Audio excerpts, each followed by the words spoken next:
had no problems, yeah. Running down a one-night stand. Everything around me, yeah.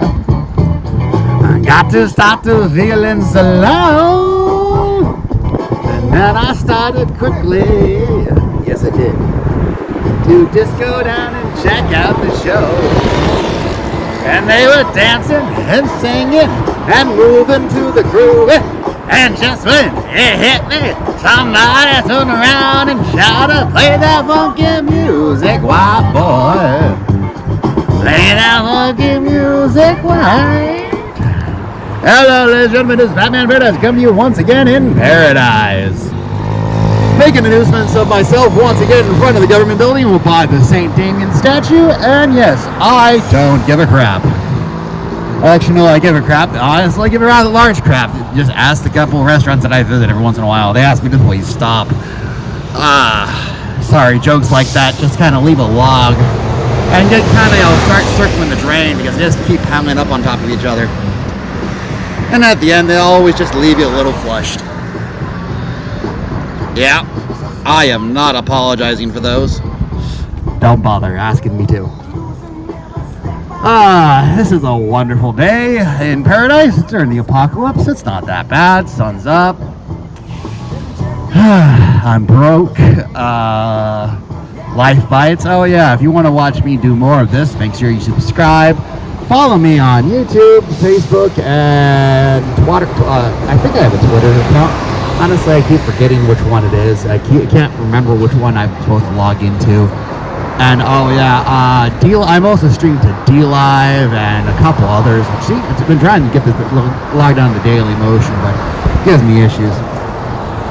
Any which way, if you like what I say, down in the doobly-doo, the description, you'll find a couple of links to my pages. If you do crypto, you can send me stuff. If you don't do crypto, I'm trying to set up another PayPal, but I don't like them.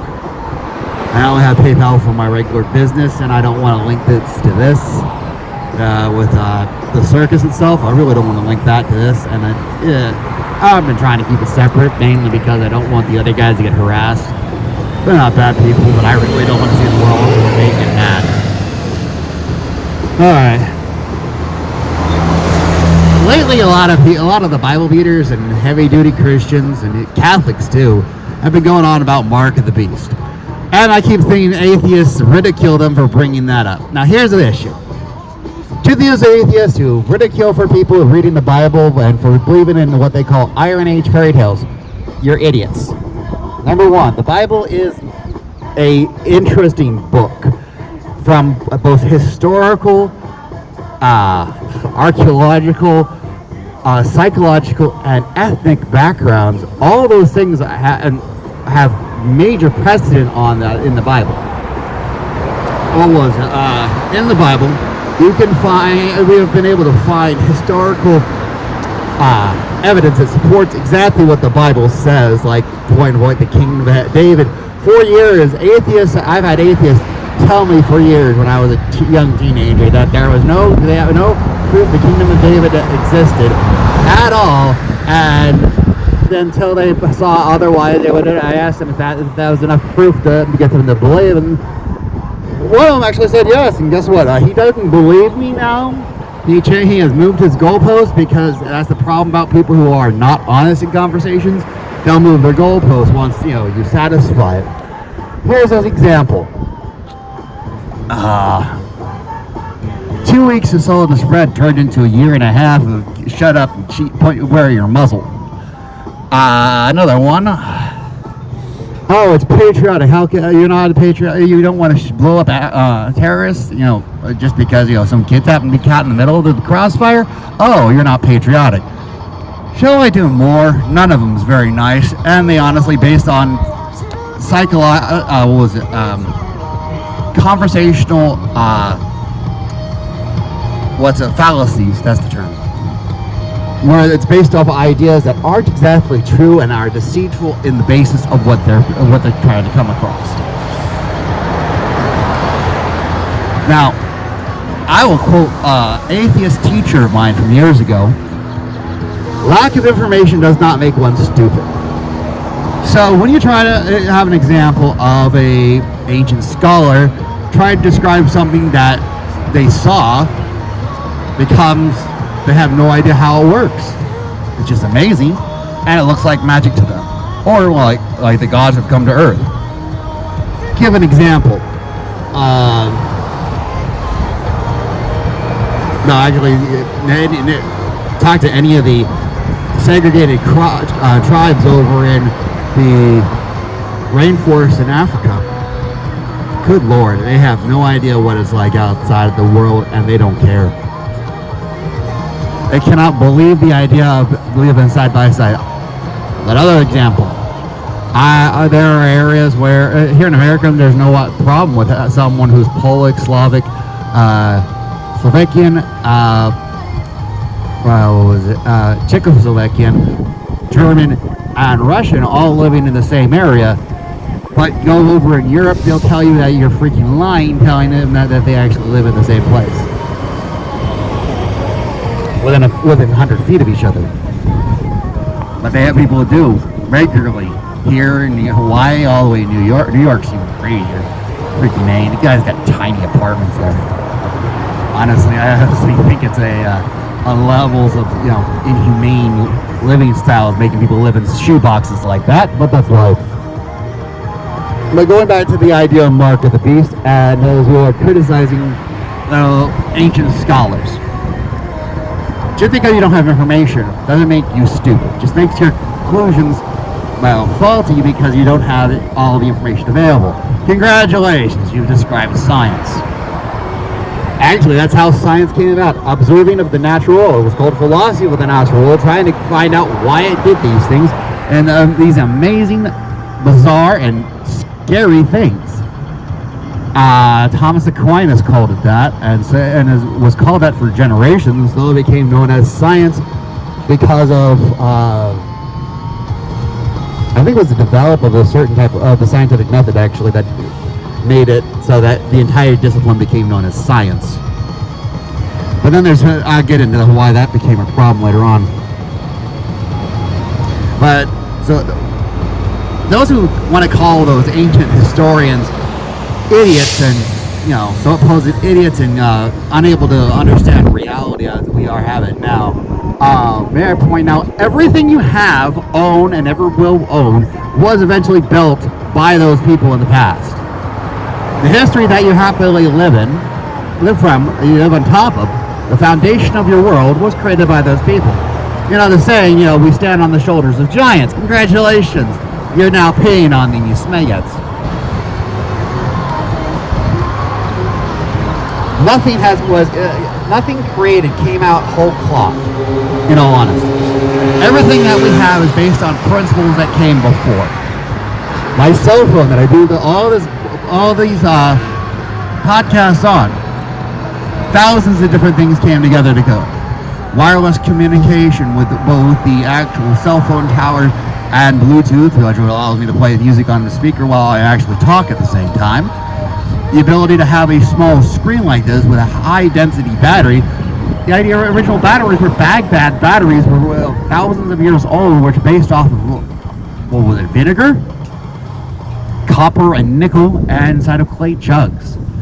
Slowly evolved over a couple thousand years, and eventually be able to become more dense batteries using lemon juice and what was eventually potatoes was a couple of ones that they were used consistently for a while for small basic electronics.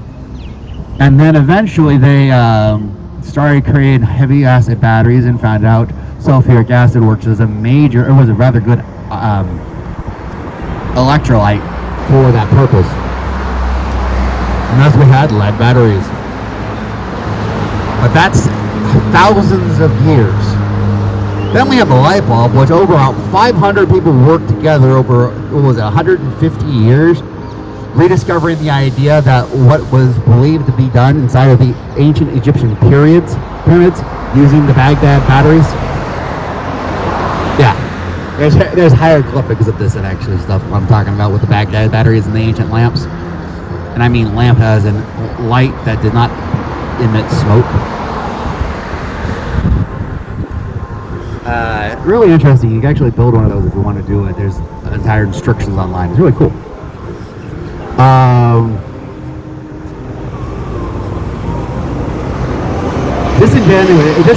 Disregarding this fact that everything we have was built by these people, every piece of scientific advancement had a duty, every great philosophical statement, idea that came forward was not invented the past 100 years. It was thousands of years, in my personal opinion. I think it's a whole lot longer. I think it's more along the lines of millions, but that's me. I'm freaking weird. And now, following the reasoning that these people who actually put the Bible together, the greatest philosophers of the time, collected these stories that embodied the ideas that they were trying to perpetuate, that were, well, eventually changed the world for the better. Why? Because these ideas led to the end of slavery in the Western world, you know, the ones that were Judeo-Christian actually took hold.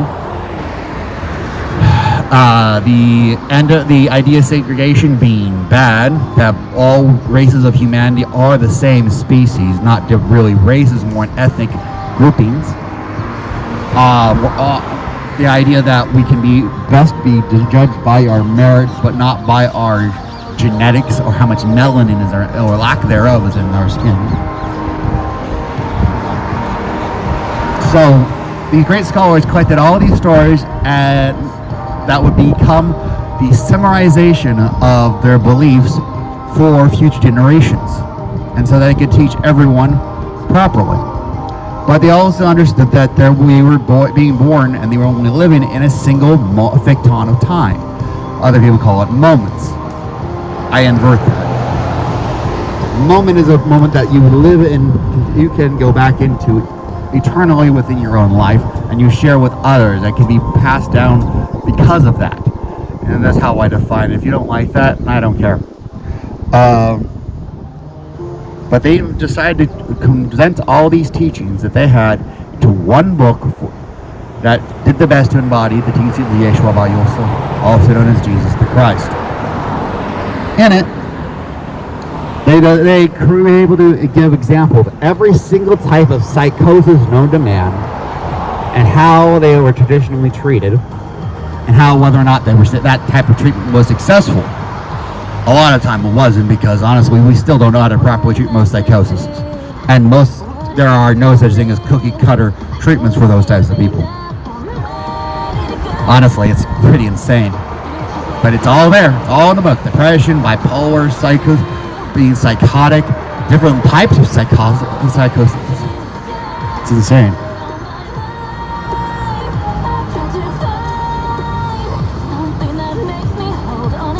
And it wasn't honestly really until the idea of Christianity started expanding to the philosophy of the natural world, the beginning of science, that we started to understand the idea of confirmation bias.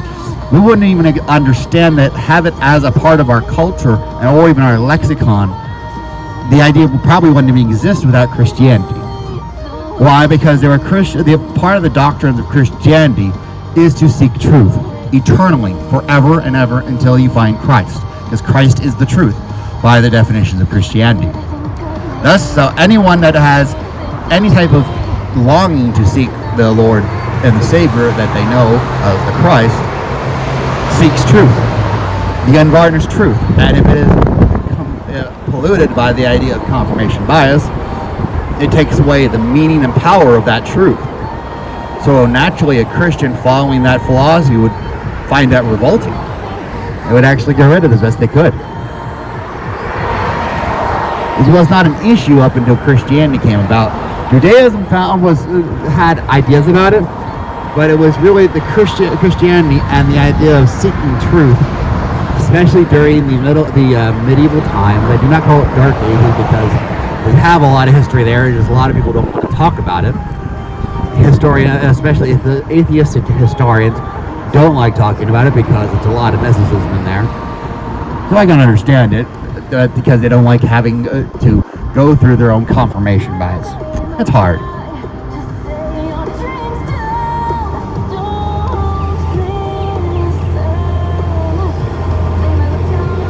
And as we go about studying things about inside the Bible, new things are discovered in these ancient stories.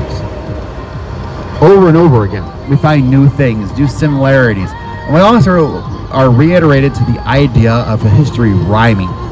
We continue going down forward in what we're doing, and we see the reality of the world. And we look in the Bible and we go, hey, this happened before. It's not that it happened before, it's that human beings are human beings and have been for hundreds of thousands of years. Now that we're going through what's going on in this time of tribulation, sorry, I didn't know some dirty noses. We're just experiencing tribulation like there were many times in the past. And as such, we're behaving much like humans do in the past. Why? Because that's humanity. We're smart monkeys with sticks. We have complicated, super amazing glass, plastic, and superconductor sticks, but they're still just sticks, tools to be able to help us control the world around us. It's our understanding of it and our mind that allowed us to, completely leapfrog all of evolution. Insane.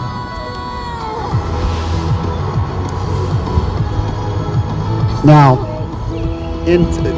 keeping all that in mind about the Bible being such an amazing book, that literally we have thousands of different things inside the Bible that are still insanely hard to understand, that creates, it's astonishing of what these people understood in the past. We look at the final book in the Bible, the book of Revelations, and why did these ancient scholars that we have now concluded are intelligent men and women? Yes, I assume that they're women. Why? Because behind every successful man there's a woman shaking her head. Yes, I love that joke. Shaking her head and fixing the sandwiches and putting his shoes in where they need to be. And probably proofreading his papers.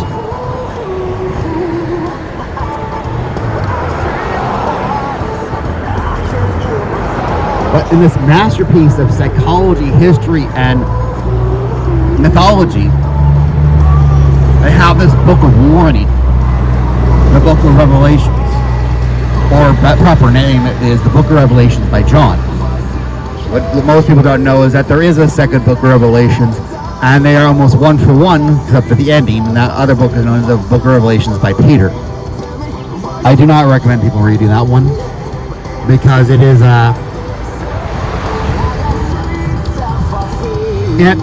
there is a reason why Christianity did not follow them with that one. Certain New Age Christian churches embrace it more than the book of John.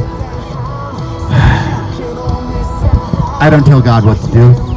That's my philosophy, and if you were to read the book of Revelations by Peter, you'll understand when you read the ending. Do I ask? Yes. Would I put my hope in that? Absolutely not. So yeah, I'm talking to the people who actually read it, understand the ending, and the petition that was put forward. You'll understand if you read it. If you don't bother. And I don't recommend most people who are faithful do so, because it challenges your faith. And those of you who do not have the faith of a mustard seed, or are afraid that they might have the faith of a mustard seed, don't. But many people will be bringing up certain passages in the Bible, specifically these. Book of Revelations, chapter 13, lines 10 to 17. Whoever will be led into captivity he goes. Whoever will kill but with the sword he must be killed. Here is the patient endurance and faith of the saints. And I saw another beast ascending from the land, and she had two horns like the lamb, but she was speaking like a dragon. And she acted with all the authority of the first beast in his sight. And she caused the earth and those dwelling in it to worship the first beast, whose deadly wound was healed. And she accomplished great signs, even so that she would cause fire to descend from the sky to the earth in the sight of men. And she seduced those living on the earth by means of signs that were given to her to perform in the sight of the beast, saying to those dwelling on earth that they should make an image of the beast who had a wound of the sword and yet lived. And it was given to her to give the spirit.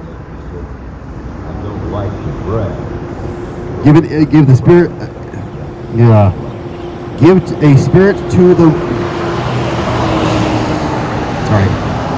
image of the beast, so that the image of the beast would speak. And she acted so whoever would not worship the image of the beast would be slain. And she will cause everyone, small and great, wealthy and poor, free and servant, to have their character on their hand or their foreheads, so that no one may buy or sell unless he has this character. This is commonly referred to as the passages of the mark of the beast. I tried to just cut off the parts just about the mark of the beast itself, so if you want to continue reading, I recommend it. Honestly, if you haven't read the Bible, you should. These are causing major contention in the religious community, especially because of certain things that are happening recently. Let me go down the list. First and foremost, it talks about make it so that everyone would worship the image of the beast. Well, as I explained about science being the natural offshoot of Christian worship, seeking of the truth in the natural world, that is what I believe is that image of the beast. The idea that the people who are following the science have created their own, their own golden calf, for lack of better terminology. They have become idealized science itself, which is a tool for finding truth, not anything else. And yet these people are saying, follow the science, when they not quote things that are not scientific. And I just stand there and hold my head, and I kind of go, do you understand that you're quoting things that are been debunked, right? Like certain people tell me, people who can't get the vaccine are just not being persecuted. My response is, eat your freaking socks, because I actually have. And no, I can't get the vaccine. Not without chancing a rather bad response from going through Guillain-Barré syndrome again. And in all honesty, I'd rather not have to relearn to walk. So anyone who says otherwise, that governments and businesses are not persecuting those who have a type of disability where they cannot get certain vaccines, may I respond, you're an idiot.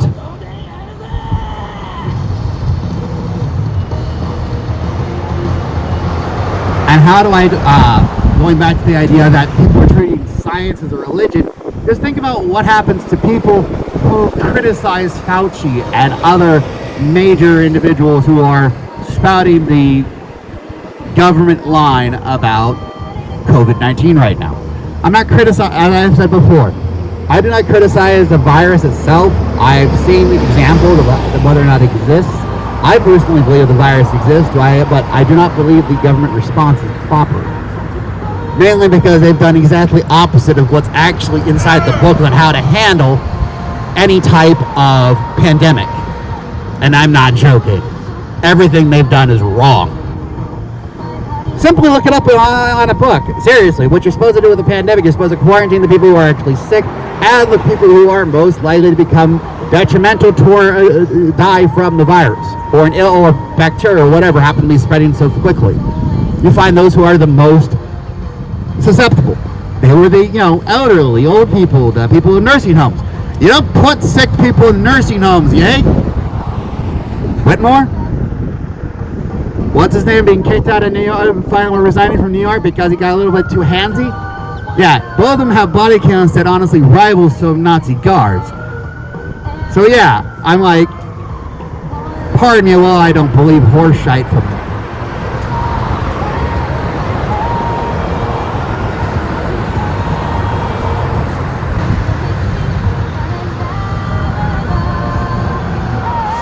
And then it talks about having the idea of having the mark of the beast on the hand or on the forehead.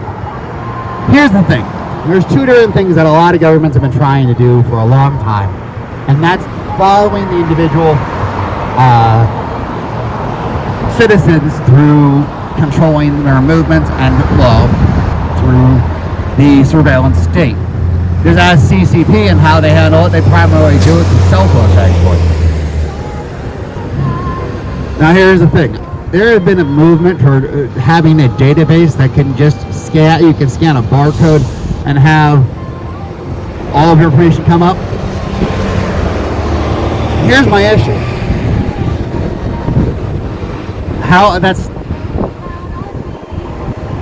That's extremely hackable there. I'm sorry, it really is hackable. If you have the ability to get access through it just by scanning a barcode or an RFID tag, even just to view the account or flag it from an outside source, you will reduce the security of that database ridiculously, first and foremost. Second, it's exactly what they're talking about inside the Bible book of Revelations, talking about the mark, because it says you can't do businesses. Why do I bring that up? Because in New York City, you cannot do business without the COVID passport. And there has been talks consistently by doctors around the world, including Fauci, about whether or not they can actually use an RFID tag chip to be able to do that. Several times whenever it's brought up, they say, oh no, we're not going to do that, we're not going to do that, mainly because of the same passage of the book of Revelations that I'm talking about the mark of the beast. Because they know a good portion of our nation still believes in angels. I understand people want to criticize the idea of Christianity because here's the thing. There's a lot of interesting stories about that, and you know what testimonials are, right? The type of evidence in court. There are 1,000 testimonials, and I've personally see some crazy shite, and I will attest myself. Isn't it wonderful that the universe has things that we can't explain?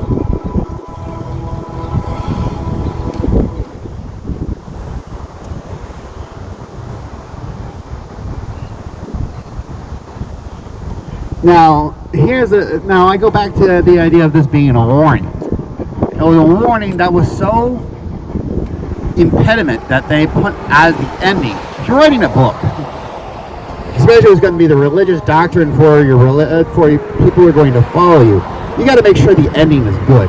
And it's going to be one of the most important parts that's quoted. Same at the beginning.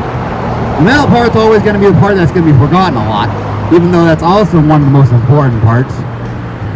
But the parts that are going to be quoted the most are the beginning and the end. Think about how people quote the beginning of the Bible. Let there be light, and there was a man and a woman. Think about all that. In the book of Revelation, they always, you always hear the joke, it's the seventh sign, such like that. So when you're going to write a book, these people, we've already established that they're not dumb. Now, well, in this idea, this supposition, people who wrote the Bible are not dumb. So they actually did this on purpose. So they put the warning at the end of the book. Especially this important one, this pertinent one, and a number that a lot of people don't like, 13. Personally, I've always thought it's stupid to forget the idea of warnings from our past. You wear the Ides of March and all that. But, we have made a history, have a bad history of forgetting warnings of our past. Like, never forget. A lot of people already have forgotten. Now, going on to Godwin's law and why it's okay to violate it, because apparently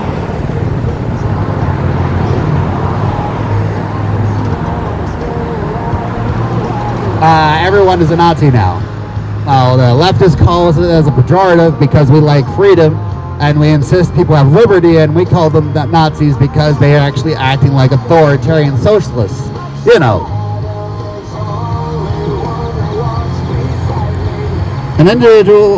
individuals who will enforce their views on the world of political, ethnic, and or religious views through the lucrative merger of business and government. Doesn't that just sound like what's going on with the social media websites in our government right now? Happened in China. They're authoritarian in nature. They will not abide by you contradicting them. Any ideas that's not part of the primary narrative is automatically ostracized at best, outright censored, and deleted at worst. And deleted usually meaning deleting the author as well.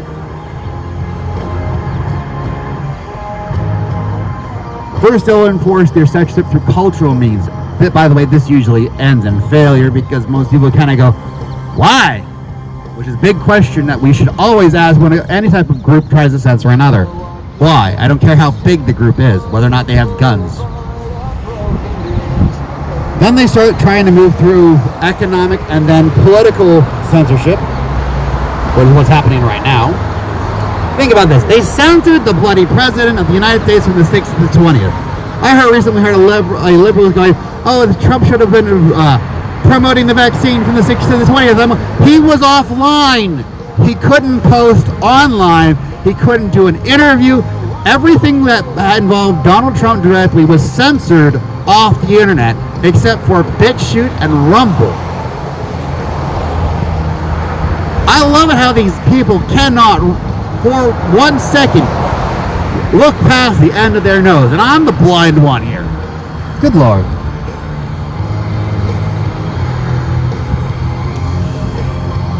I can personally attest that what I go through is not, well, it's anecdotal, it is not exclusive to myself.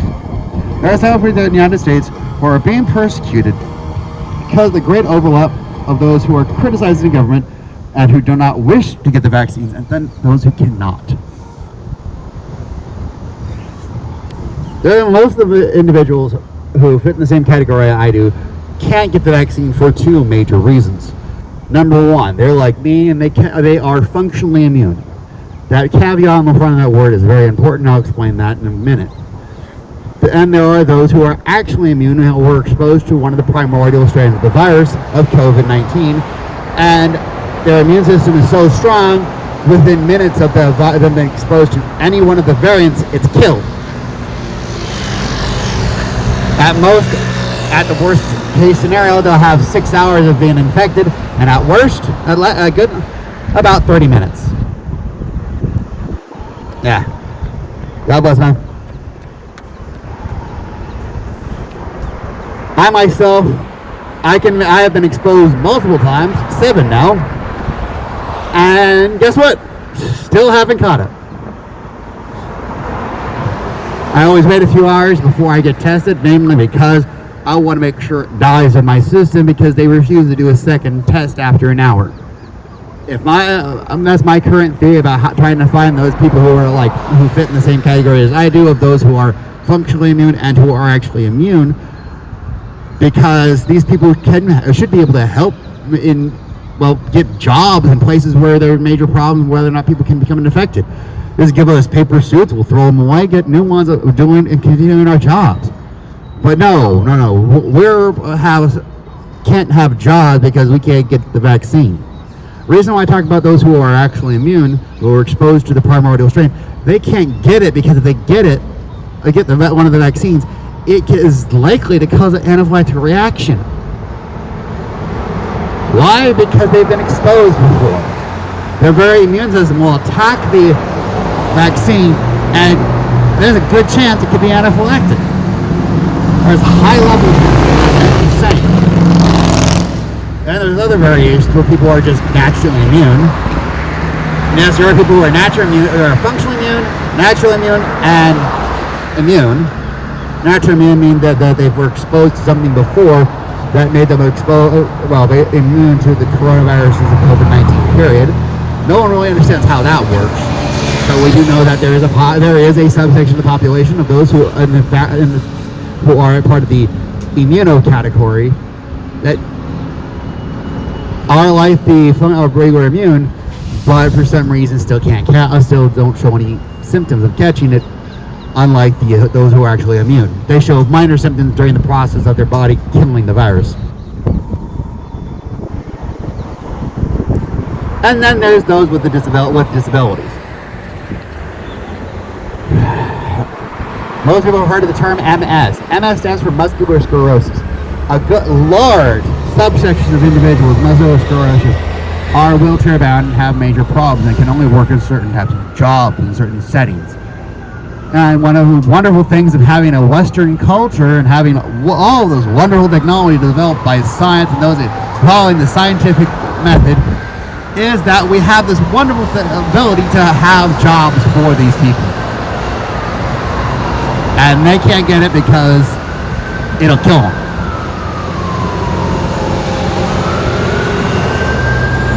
And since they can't get the viruses, congratulations, you have started medical apartheid.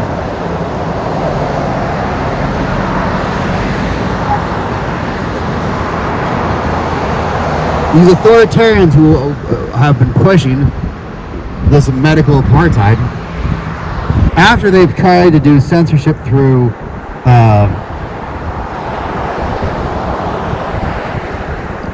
that, they'll go through, they'll use the government. We'll talk about that.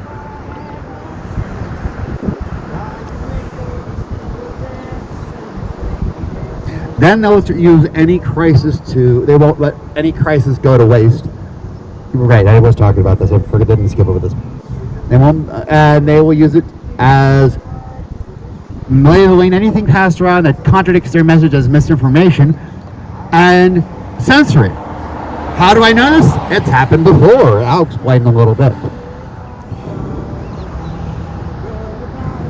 This will happen for generations, and the government won't acknowledge it until they're beaten down. And or they are beaten down. Most people can understand the idea of having a strong immune system, and can understand the idea, even conceive of the idea, who are naturally immune, who were exposed to something beforehand that made them immune, but it wasn't actually the COVID virus. These make sense.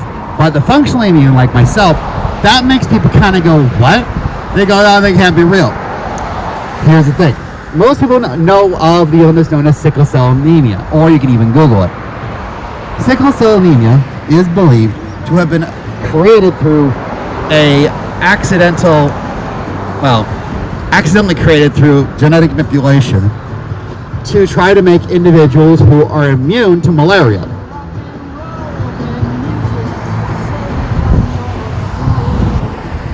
But because of this, there's a couple things that came out of this other than individuals that became functionally immune to malaria. They had developed sickle cell anemia, which makes it so that their blood doesn't clot properly. So if they get a bruise, they can die. Yeah, it's pretty nuts. But these people were basically immune to malaria. And one of the things that came out from the study about people with sickle cell anemia, is that we found out that there are people in every type of illness, there are people who are functionally immune, like myself, to coronaviruses. I've never caught a cold, I've never caught a flu, as I said multiple times before, and I've been exposed to COVID-19 7 times now, one more time this past week, a couple days ago, and guess what? I'm still not sick. Still can't catch it. As I said, functionally immune. It gets into my system and then it starves because my system just can't process it. Functionally immune is something that scientists have known for generations, yet when I try to bring it up, I'm called a liar, even though I can actually show the studies pointed it out.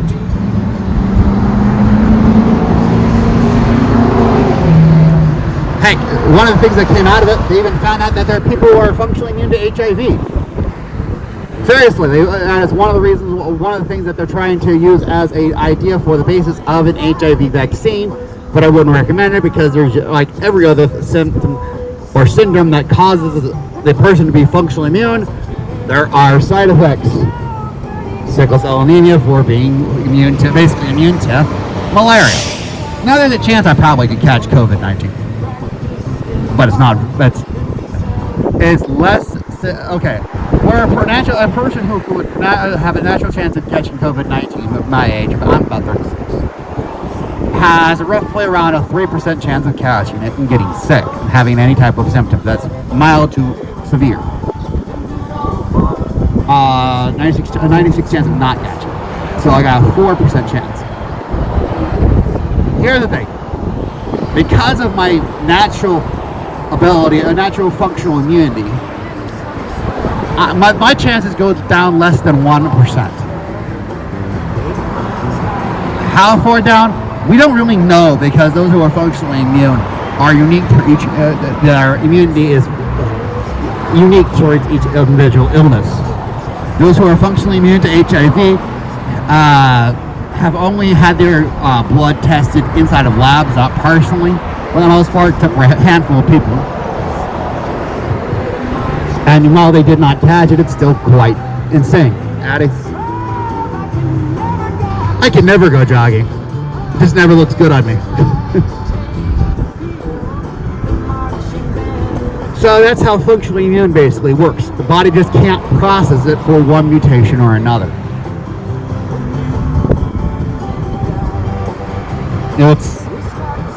And people can understand excessively strong. It just goes it goes out, the old Spartan kicks it out, stuff like that. It is believed that by some doctors that those who are naturally immune and those who are straight up immune because of their exposures would catch Delta variant, except that there is no one who is naturally immune or who has a natural immunity from the first strains of the first wave of COVID, who seems to have caught the Delta variant. So we can't tell.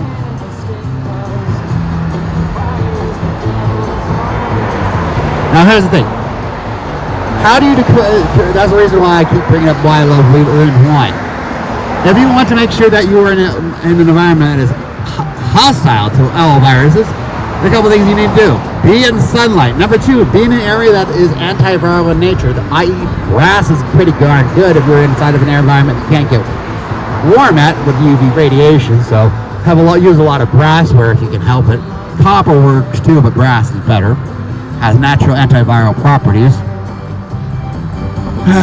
Next, if you feel that you've been exposed, clean your body with rubbing alcohol or some other natural disinfectant. Do not use those new ones because they are less effective. You cannot use alcohol, use diluted bleach and vinegar mixed. One cup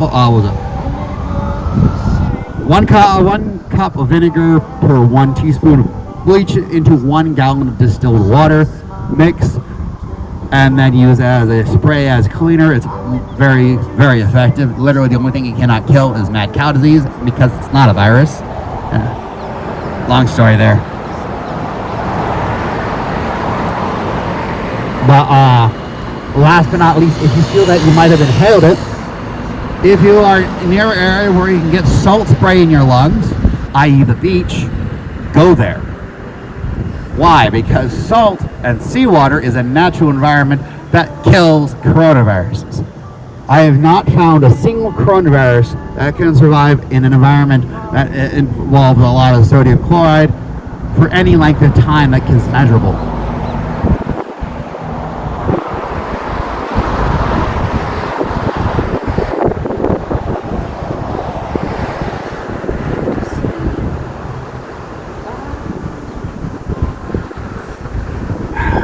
But because I keep bringing this up, I'm being persecuted online. I've been persecuted in real life because I keep telling people this. And this persecution reminds me a whole lot like the National Social Workers Party of Germany, i.e. the Nazis. And before those who say I'm using that pejorative just like the leftists like to, may I suggest a simple test. Keep score. I'm going to ask a couple of questions, and I'll give you the amount of score that it'll entail. Have you ever advocated for something that was unpopular in your life, especially in high school? Like past 20 years would be being pro-life or anti-war, to the point where you are persecuted in some part of your life. Another one would be right now being anti-censorship, specifically because of what's going on with YouTube, Facebook, and everybody else.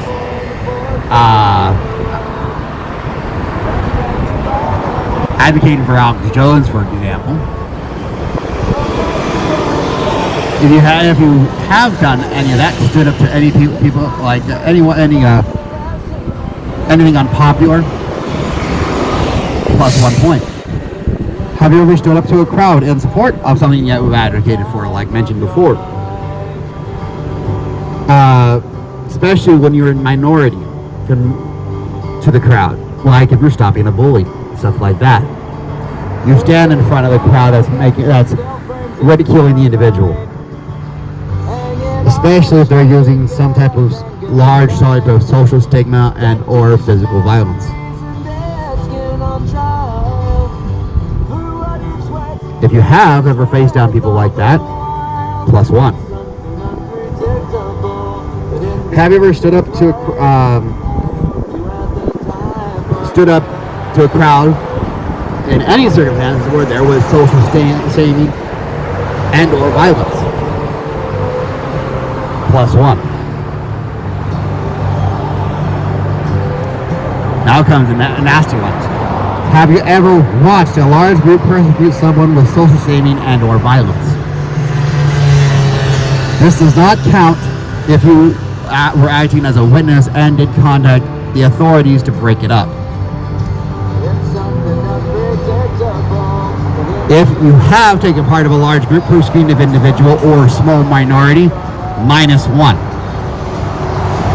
Have you ever taken part of a large group to persecute someone?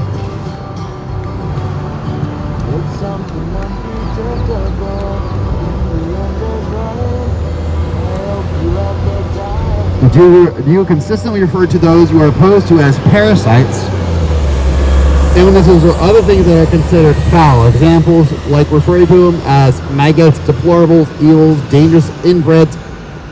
Criticizing their ideas does not count. Only their personages. What else? Oh, by the way, that's a -1. My songs are super boring. I'm like Macklemore on crack if he smoked it till he was 40. I'm a racist, I'm a sexist. Have you ever purposely ignored a group of individuals who have purposely, who has persecuted an individual with extreme social shaming and or violence? -1. Now there is literally no problems there. There's no effort, no caveat there.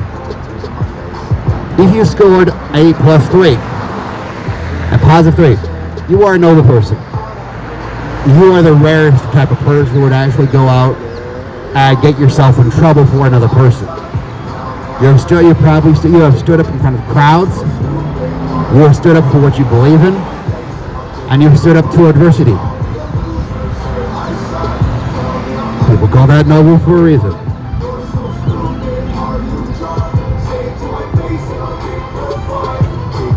Okay, I'm corny and whack, I'm horrible trash. I'm the worst rapper alive, and I'm ignoring the facts. I try too hard to be edgy. If you have a +2, congratulations, you're a good person. You go out of your way to help people, but you don't put yourself normally in the bodily danger. You'll say something, usually not the first person, but you'll do it. You'll sign the petitions if you think it's right. Downside is you tend to get coerced into doing bad things because you're foolish enough to not catch on right away. But you still do so with a good heart and get out what you can, and start trying to fix it afterwards. Congratulations. If you have just a 1, you're just a normal person. Actually, if a 1 or a 0, you're a normal person. Why? Because some people will go out of their way. The large group of our population actually will go out of their way for one little thing or another, but they'll never really put themselves in danger for anything that's horrendous. They'll be beaten. If there's any type of violence, they'll run away. They won't put themselves between the target of the violence and the perpetrator. They won't call the authorities if need be. They might give you something if you ask for it, ask for some change, but that's about it. But that's most people in the world. It's neither good nor bad. But if you have a 0, here it's just a sweet summer child. You've never been a really part of the world, have you? You've lived an extremely sheltered life. It's insane, but again, there's a large amount of you nowadays, which I find rather surprising. If you have a -1, congratulations, you're a Nazi prison guard. Not joking. If you have a -1 in my little test here, you are on the same level as a Nazi prison guard, because any one of those things I mentioned before were perpetrated by the Nazi prison guards. The last one being the kicker, where they just turned around and just followed orders.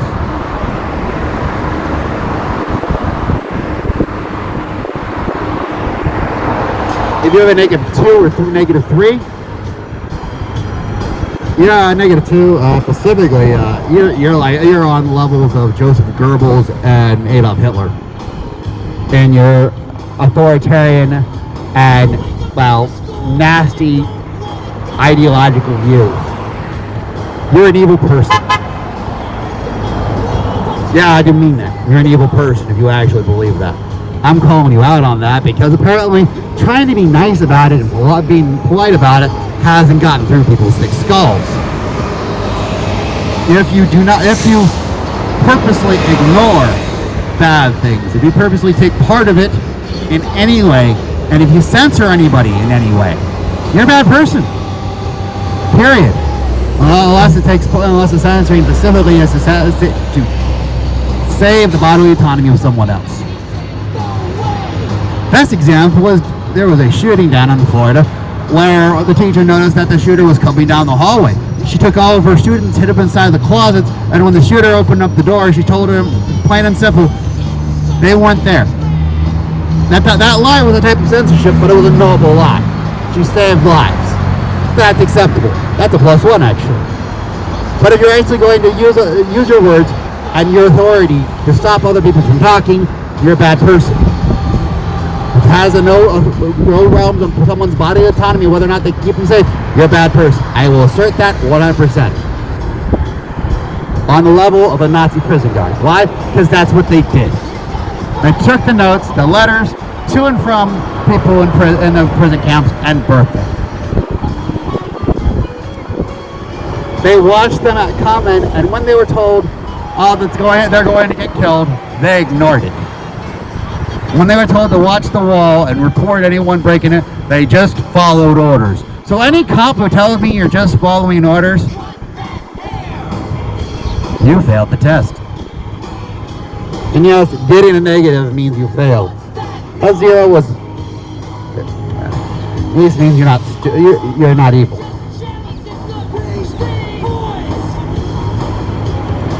You are literally doing everything that the Nazis did.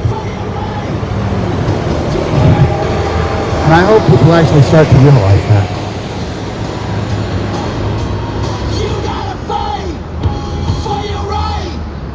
Now I'm going to say something more extreme than anything else now.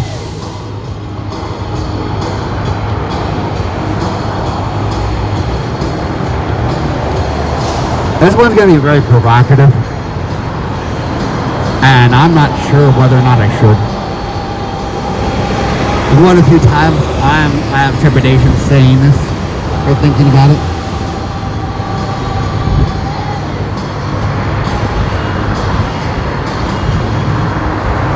What do you call it when someone is forced with violence to be injected with a chemical that will change their natural bodily processes?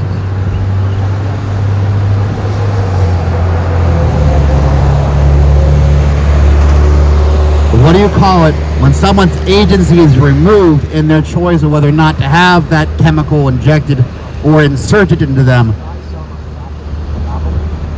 What is it called when you advocate for the removal of a person's choice on that fact?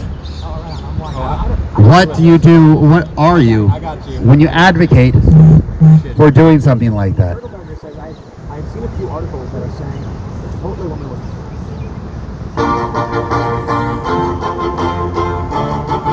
Who are you and what is that?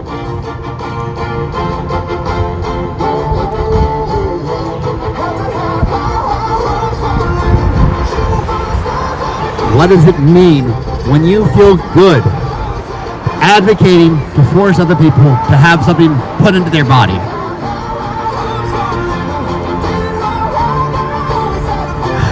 You know what they call that normally? They call that rape.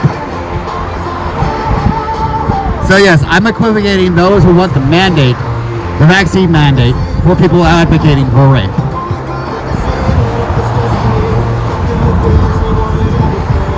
And no, I'm not taking that back.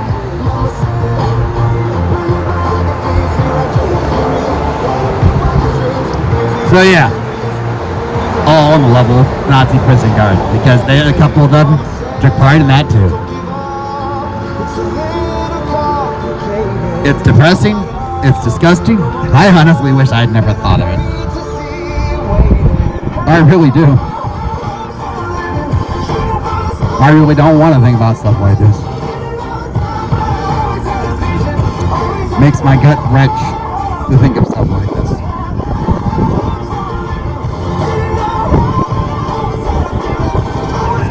But I have. And I can't unthink it.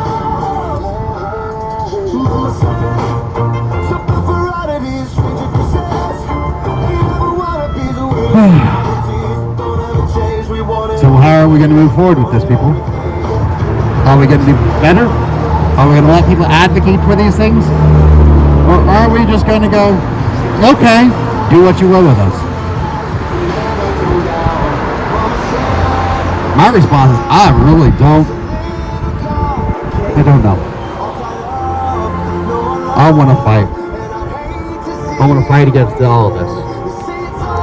I'm just so angry with it that I'm lost in the struggle. The reason why I don't let myself get angry, because there's literally nothing I can do. All I can do is talk about it. Talk to you, talk to everyone I know, and ask them, why is it like this? Why are our governments advocating for forcing people, taking away their agencies, to inject something into them? Why is that a good thing? Why is it a good thing that it's okay to take away a person's agency for a medical procedure, but not for when they're trying to stop someone from murdering a child? Of course, that's because they don't consider unborn children people.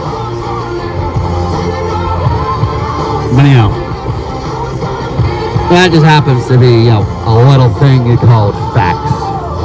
I don't think people get mad at me when I say bringing that up. I was trying to bring up something funny, but I can't find it.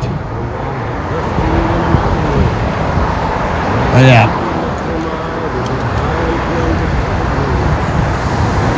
We're crazy creatures, humans. One thing we haven't learned, for some bloody reason, it's always a bad thing to try to voice your views and your way of life on another.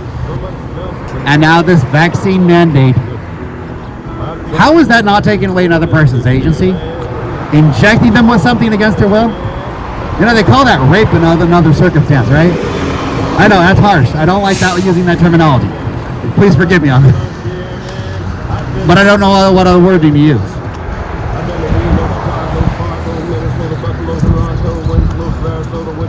I wish I did. I wish I had a joke for this. It's not really, what was it? It's not rape, it was Fauci, stuff like that. And it's not government overreach if you yell COVID.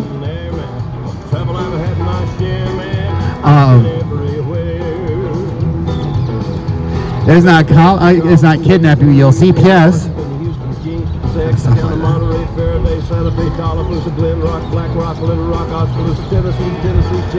There's a reason why I have a problem with this. Normally, this is a little bit of a cathartic for me, but getting here for this today, this one wrenched me. Today, last week, I decided to try something different with my script. I tried monologuing by myself.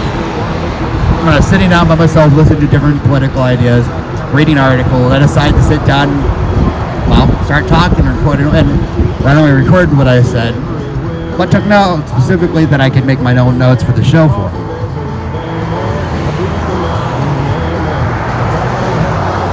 It led to this. This idea of equating this with nasty, nasty things.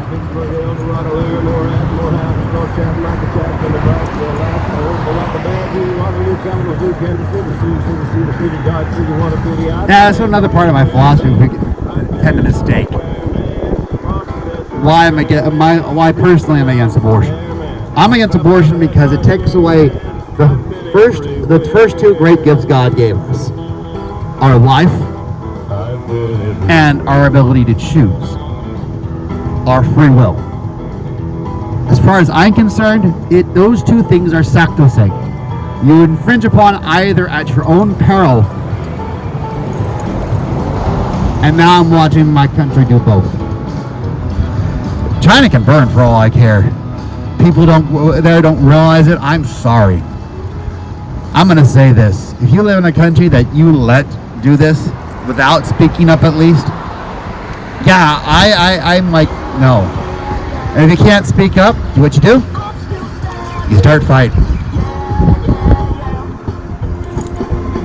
I don't know how far this is going to go. I don't want people to die. But I will still remember that when someone called me like seeing a redwood in the desert. When my entire class was asked a simple question: would you die for what you believed in? One hand went up in the entire classroom. And the teacher looked at me. I should have guessed it would be you. Of course it would be you.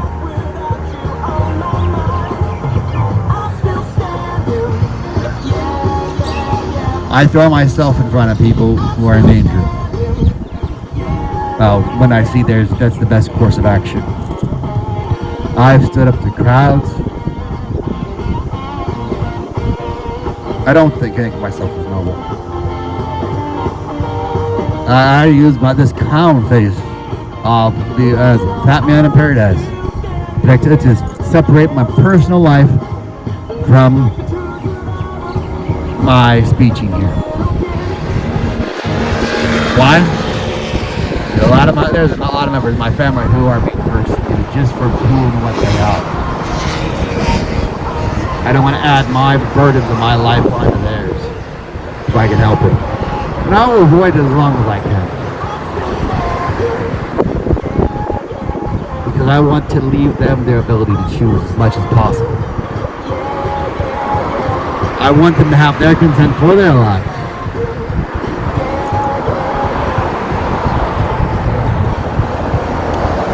So yeah. This is not an infringement on your rights. And you go, national security. My response is kiss my fuzzy butt. And I hope you get static shock.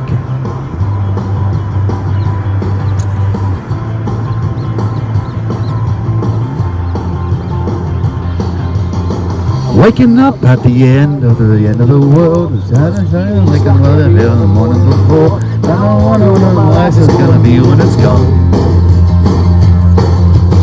The cars are moving like a half a mile an hour, and I still stare at the passengers waving goodbye. And just tell me whether you're really special about me all this time. I believe the world is burning to the ground. Oh well, I guess we're gonna find out. Let's see how far we've come. Let's see how far we've come. I believe it all is coming to an end. Oh well, I guess we're gonna pretend. Let's see how far we've come. Let's see how far we've come. The clock never told no. Can't remember what we carried for an hour or so.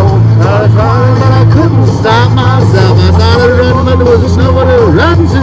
I sat down on the street, took a look at myself. There's nowhere to go. And people have to say your goodbyes if you got someone you can say goodbye to. I believe the world is burning to the ground.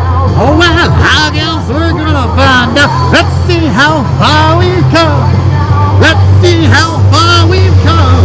I believe it all is coming to an end. Oh well, I guess we're gonna pretend. Let's see how far we've come. Let's see how far we've come.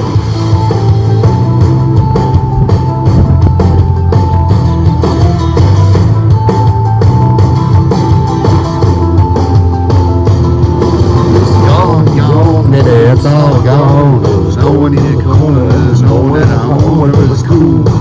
It was just so cool. It was over for me. Now it's over for you. It's gone, baby. It's all gone. There's no one in the corner. There's no one at home. It was cool.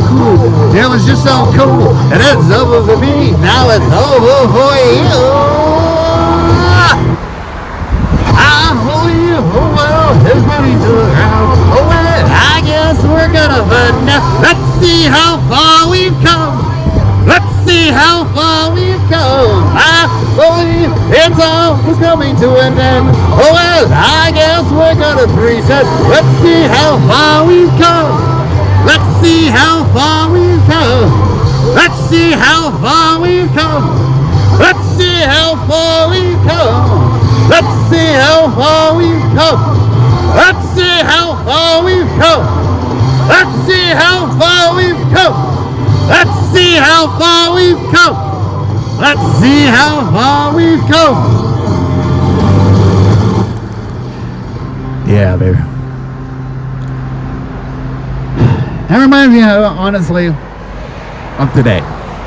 Our world is falling apart. As I jokingly say, welcome to the apocalypse. It just happens to be a wonderful day in paradise. So, keep that in mind. We're going forward. Also remember that, honestly, we have our lives. And I honestly do have faith in humanity that we can pull ourselves out of this gut.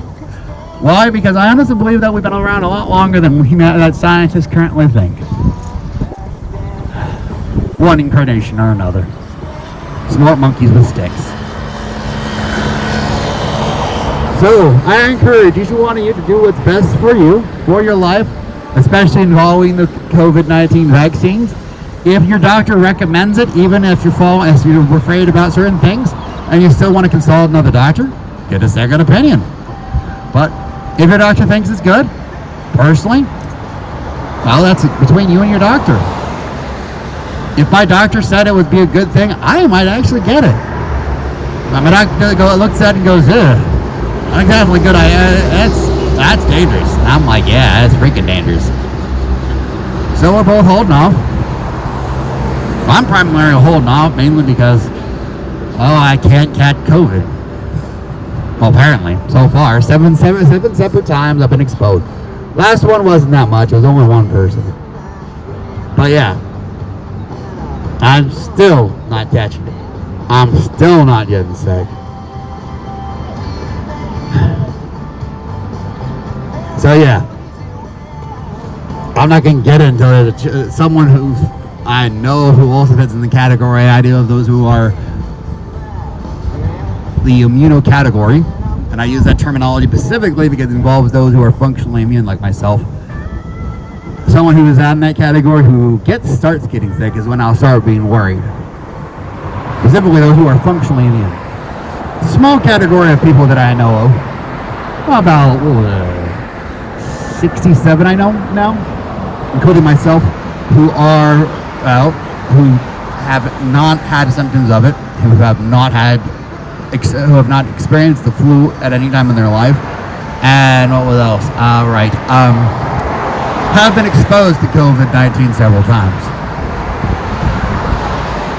The group's growing, considering there's about 11% of our population who fits in the immuno category in the United States. That's like, yeah, that's pretty cool.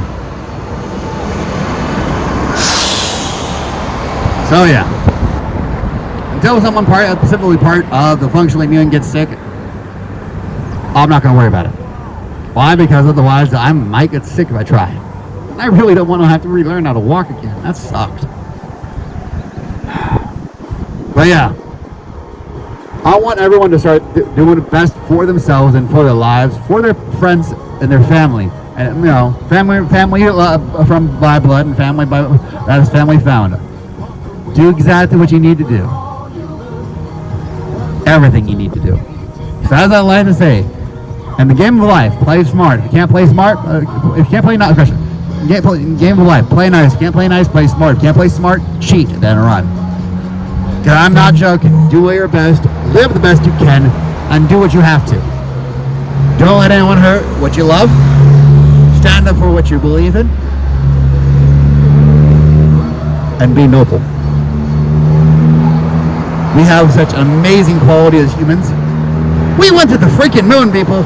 There are people who keep going to the freaking, the International Space Station as it hurtles around our globe multiple times every day. It's insane. And we, in less than a year, in world record timing, our government in the United States gave billions of dollars to pharmaceutical companies come up with a vaccine which all major experts said was impossible. And yet, we did it. So yes, I have faith in our ability to work things out. We are really smart monkeys with sticks. So yes, we can figure it out as long as we think long enough and poke it long enough. That was horrible. That came out really bad. But yeah, so my fellow monkeys, keep yourselves upright. Because honestly, that's what differs us from the other ones. Make sure your sticks are ready. Clean them. Keep them in good order. And have a nice day. God bless. Because I know we can get through this as a species, as long as we actually bloody work on it.